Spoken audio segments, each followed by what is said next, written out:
1 million cups of coffee, Prince William. I'm Rini Eunice, and I manage the Mason Enterprise Center here on campus.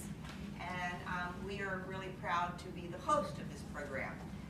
This is a program that was created by the Kaufman Foundation in Kansas City. My counterpart in Leesburg started about 7 or 8 months ago. It's booming, and we thought that we needed something like this in Prince William. So we see a lot of new faces. I'm really excited. I will just tell you briefly that we decided to start our program at 8:30 for networking. People were coming in at 9, but our goal is to start promptly at 9 o'clock and to finish at 10 o'clock. So you're welcome to come in at 8:30. I have to say a special thank you to Uriah, who helped me in the cold this morning. Our door wasn't open, so we were out there waiting, holding our coffee. Well, we do adjust your board, so. Yeah, you did. So I thank you, Uriah, for all of that. And typically, RISA does all of our meetup, and there'll be a notice on there about weather policy that we will follow the George Mason weather situation. In other words, if George Mason is closed, we will not have our meeting here on Wednesday mornings. If there's a late opening, we won't have our meeting either, because there's not enough time to set up. And we will be here from now on every week, and that's part of the requirements of Kaufman. We are going to get legal next week, and if there's anything that we need to tell you about, we will, after that meeting and so forth. So we're not going to waste a lot of time talking. I'd like to introduce Jim DeMonica, who has stepped up to be one of our local entrepreneur leaders, and he'll tell you a little bit more about what we're doing. Cool. No, that's not good. Thanks, Rini. Just real quickly, to make it simple, make sure, I think most of you are on Meetup, but make sure you register on Meetup. That way we can communicate, get information. We always promote who the speakers are in advance. But it gives us a good understanding of the RSVPs, for our coffee and everything else. So we have a, communicate within our forum. This is all volunteers. There's no pay. This is always free. The only thing we are looking for is a coffee sponsor. And once we take care of that, everything else is taken care of. The center here is giving us the space. If we grow this, we've actually got additional rooms that are larger that we can expand into. We could fit 1,200 people. We could go all the way to the and there are some of these, programs across the country that are 200 or 300 people at some of them. They're quite huge. Wow. So the whole concept is very simple. It's entrepreneurs helping entrepreneurs. It's an open forum. It's a brainstorming. It's a group thought, whatever you want to do. We have 2 speakers today. They got a couple minutes to sort of give you a quick background, and then they will present a challenge in their business. And then they will facilitate the Q&A so that, we just go back and forth. If they want to follow up with one person and have a follow-up question to it, it's their prerogative because it's here for them. And then we'll move to the second speaker, and then you can stay and network afterwards. So it's very simple. Just want to remind you to sign up on the meetup so that we can, communicate and make sure we know what's going on. And lastly, we are looking for speakers every week. So communicate with me or Rini, and we've got Susan, Jim, Bruce, and a few other people here. I forget, and Jerry. I'm sorry. That are helping to organize this. Let us know if you would like to speak. We'll have a conversation with you so that we can, make sure that we're all on the same page. With that, we're going to start with our first speaker. So Peggy, the floor is yours. Ta-da! Good morning. Thank you. I'm excited to be here and to get to kick off our new year together. So Happy New Year. Happy New Year. My company is Kimmey Training and Consulting. My name is Peggy Kimmey. I'm a communications and leadership coach. And, wrong button. Blank, forward, there we go. I have a big vision. I want to be international. I can certainly see how communication and leadership skills can take me in the community, can take me broader, and allowing that to even go worldwide with everything that's on the internet, piece of cake. So visions are supposed to be big and wild and wonderful, and I'm into the leadership, the communication. If you're not connecting, if you're not communicating, then you can't lead. You can't take your vision and get people to come with you. The mission is how you put that into action, how you put legs on your vision. So my mission is to provide communication and leadership skills. I do training, I do coaching, I do workshops, I do webinars, I'm writing a book. So there's a lot of different avenues for me to connect with my audience and help them grow the way they intend. Currently, my marketing has been here in person, things like this, networking events, chamber events, meeting and greeting, getting out to meet people. We were talking about, this is a great networking opportunity. Get here early so you can exchange cards and talk with each other. I do free speaking, 7 steps to take the eek out of public speaking, those kind of things to get me out there.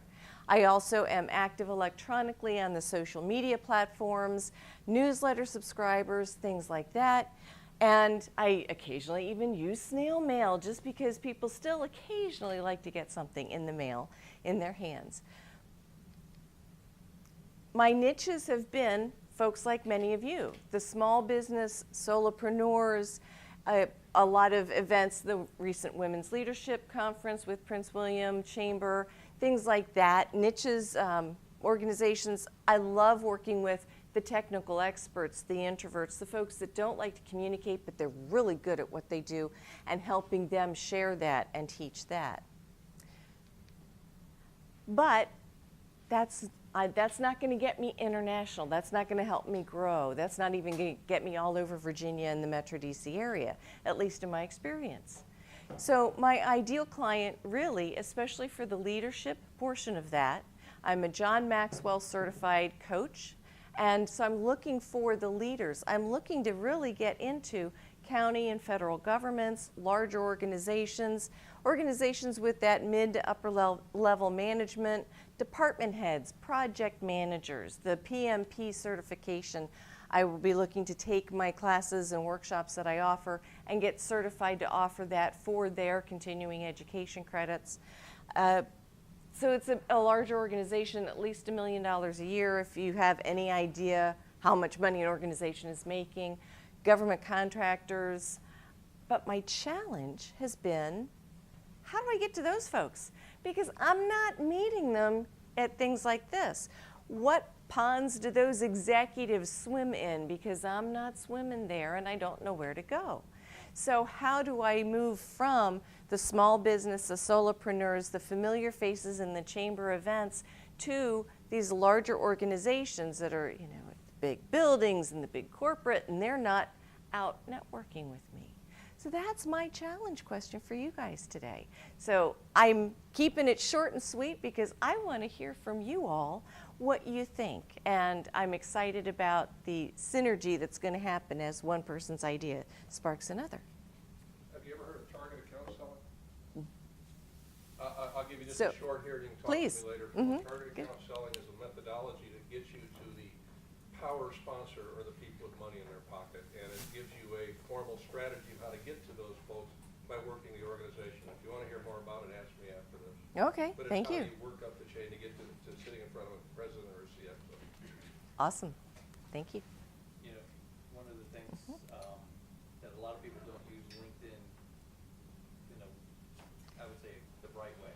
Mm-hmm. They keep posting articles and things like that, which is branding. But the way LinkedIn, I see it as a sales prospecting tool, is sort of use his methodology in a sense. Okay, here's a client I want to pick, SAIC. Okay, then you start working down.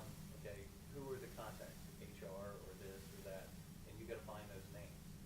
Then you go into LinkedIn and you start saying who is connected to that person, and if there's someone that you know locally that is 1 or 2 steps away, then you would ask them, say, hey Jim, I see your LinkedIn with XYZ, can you give me an introduction? It really goes back to sales, not just marketing. And that's frankly the target account selling solution, of working an organization to find sponsors and get you to power sponsors using any available tools. Lunch being my favorite. But too. Yeah, but actually that's part of the target account selling methodology. Well, it's sales.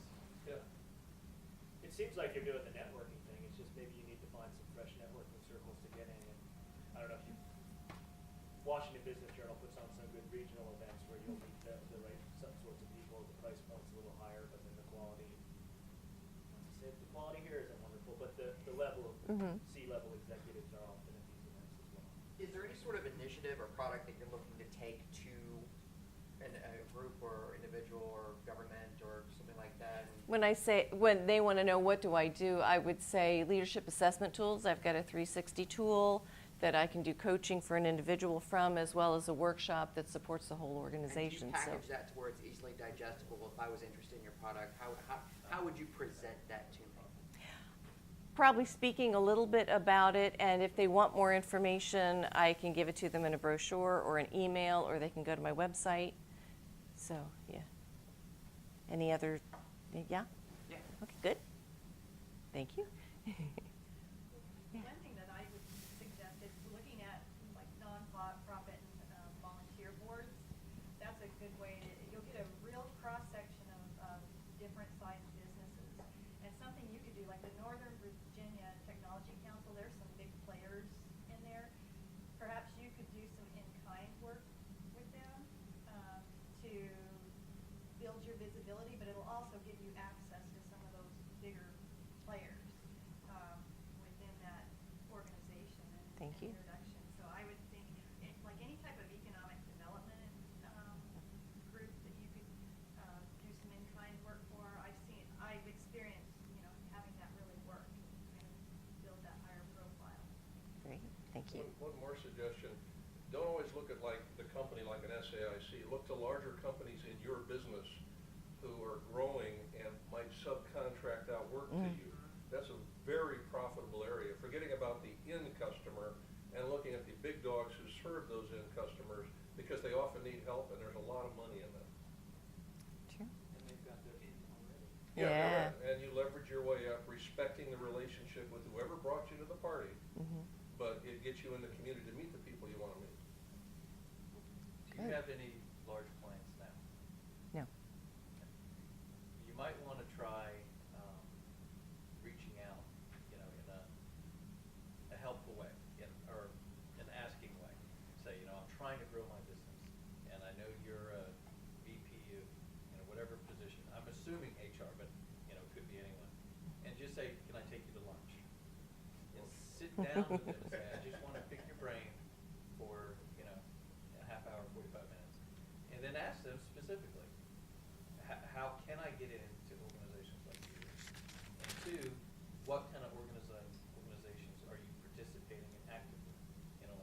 The non-for-profit is good. You get on some of the big boards, like the Red Cross and some of the other things.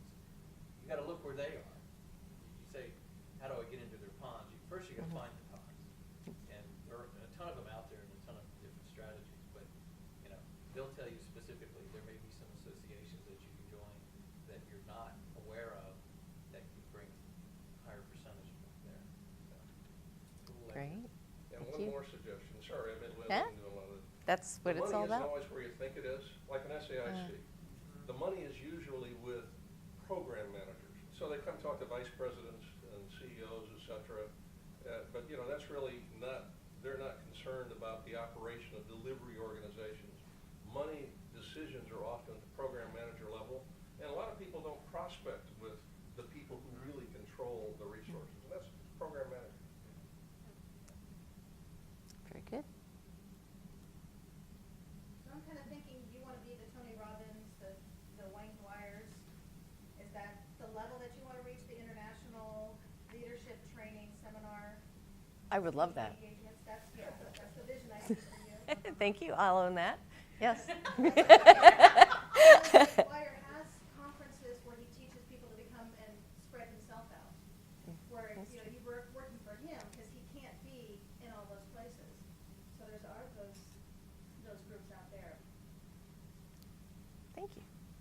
I don't know, are you involved with the National Speakers Association?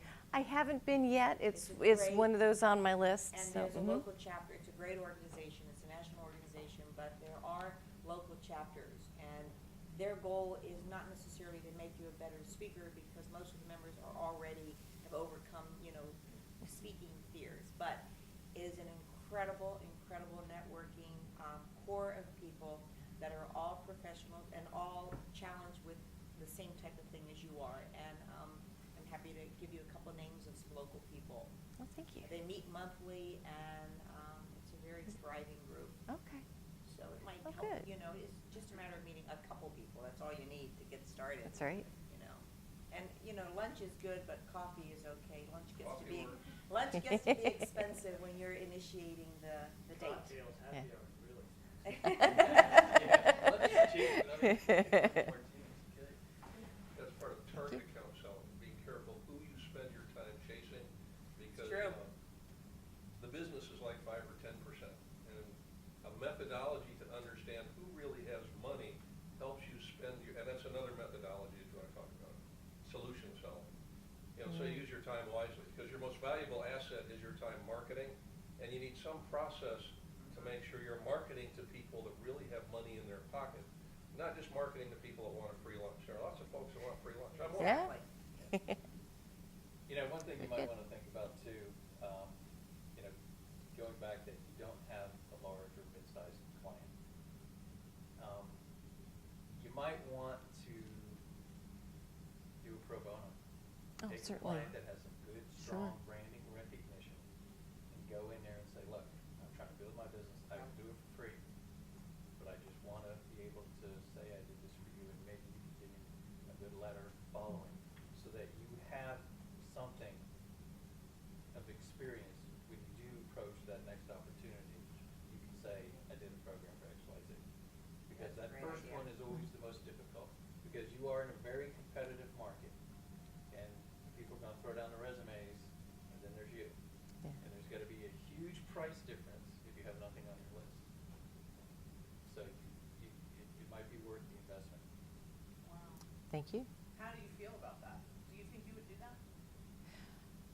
That's pretty Well, huge. well, and it depends on, you know, how much or what we're talking about, but the payback, I do a lot of pro bono speaking engagements already, so I'm certainly open to that. That's part of marketing. Yeah.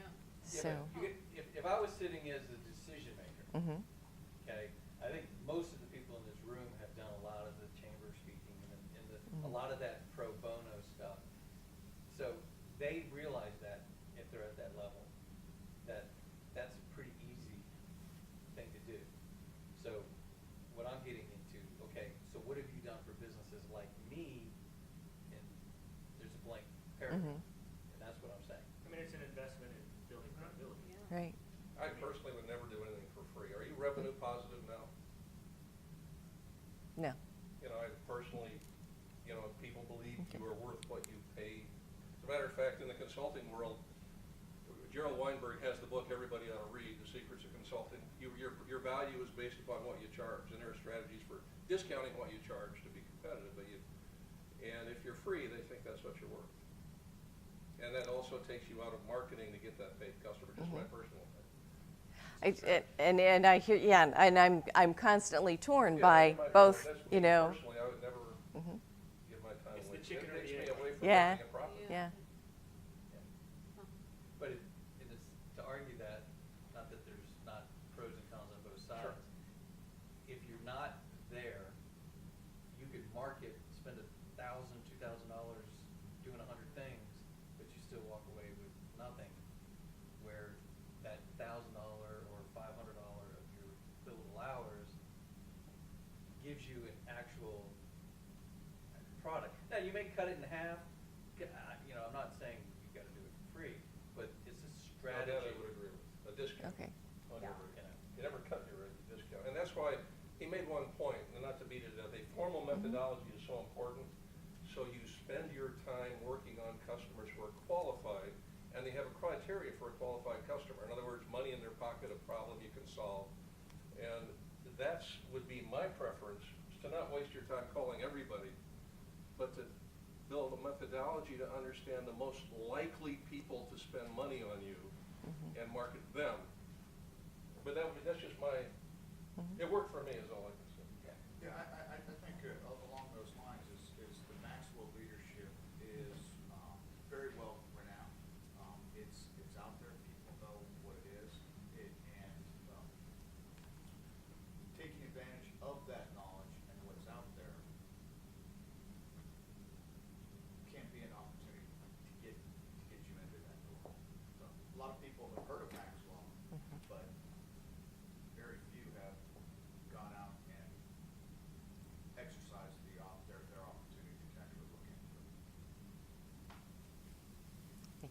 One group you may want to do some investigating on, because you've worked with women and you want businesses over $1 million. Women's President Organization, a woman belongs to that. That means her business does $1 million a year minimum in revenue. So basically, that's a good. So if you're looking around, you see somebody involved with that, it may be worth reaching out or finding, somebody that you know that may know that person. So that's a thought. I mean, that's just one area that you can look into. Thank you. Never heard of them. There's a lot of If you build on her idea, like the Northern Virginia Technology Council, and you go and you hear a speaker, and if there are 3 things you could tell him that make him a better speaker, because no one wants to admit they're a great speaker. No one. Most people will not admit to things, at least in my experience, will not admit to things that are exceedingly important in their job. They will not admit they're a bad mentor, they will not admit they're a bad speaker. The goal is to make them a better speaker. So if they do a PowerPoint, like a lot of people do, you get to the very end, there's contact me at this. Love your speech. If here's 2 things you might want to consider to make it better. You may or may not get a call out of that. But the point being, you're trying to make taking the heat out of speaking. And I know that is like the number 2 fear in the world. But that's not something anybody wants personally to think. And the sad fact is most people think they're great speakers. And they're terrible.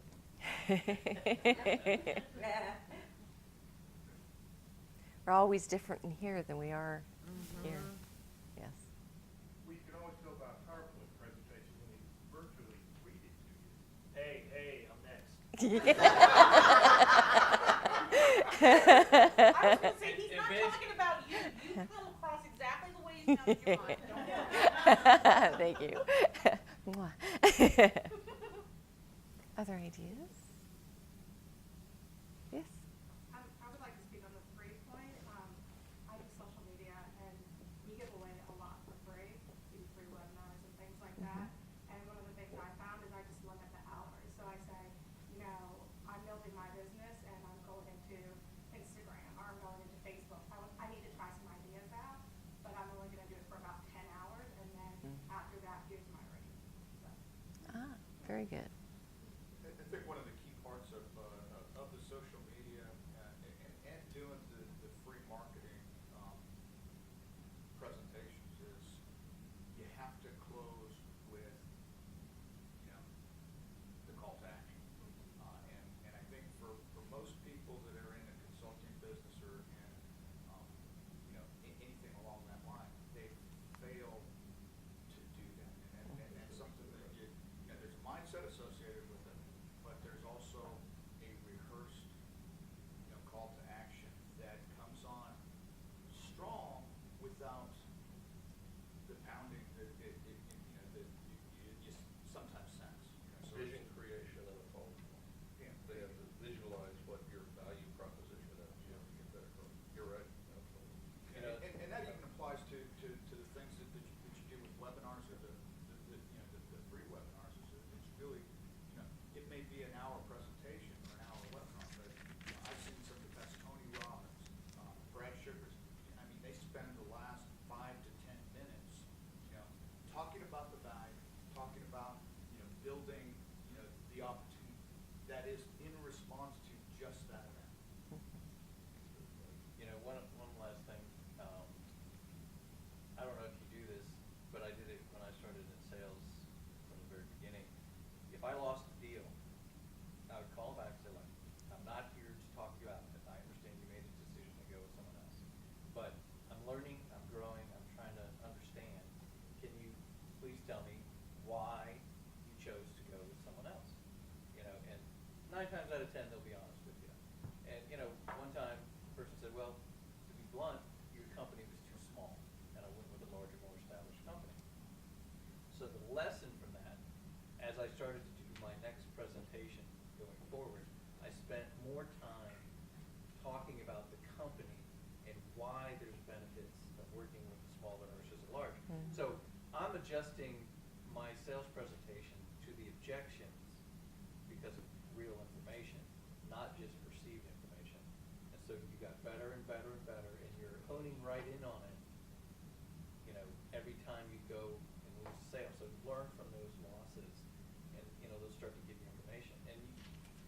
don't do a program for free right now with a mid-sized company, but after a couple clients, they say, well, you have no established, relationship with anyone like us, then they might confirm with you, I need to go do a pro bono or whatever to put that on the list.